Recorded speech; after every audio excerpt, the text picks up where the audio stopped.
আসসালামু আলাইকুম বন্ধুরা, আমি মাহির। আমি আজকে আপনাদের শেখাবো প্রতিস্থাপন বিক্রিয়া কাকে বলে।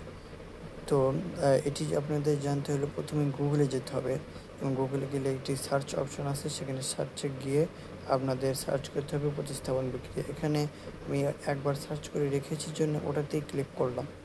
এখন দেখেন এখানে লেখা আছে প্রতিস্থাপন বিক্রিয়া হলো এক ধরনের রাসায়নিক বিক্রিয়া যেখানে একটি অণু বা যৌগ একটি পরমাণু বা পরমাণু গুচ্ছ গ্রুপ অন্য একটি পরমাণু বা পরমাণু গুচ্ছ দ্বারা অপসারিত বা প্রতিস্থাপিত হয়।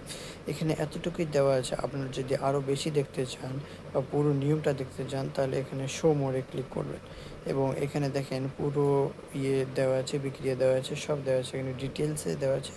আপনারা এগুলি দেখতে পারেন এবং যখন আপনাদের এগুলি দেখা হয়ে যাবে সেই মুহূর্তে আপনি এখানে একটা লাইক দিয়ে দেবেন। লাইক দেওয়ার পরে আপনি এখান থেকে বের হয়ে আসবেন এবং অবশ্যই এটা খাতায় লিখে মুখস্থ করে রাখবেন। আজকে এতটুকু। আসসালামু আলাইকুম, বাই।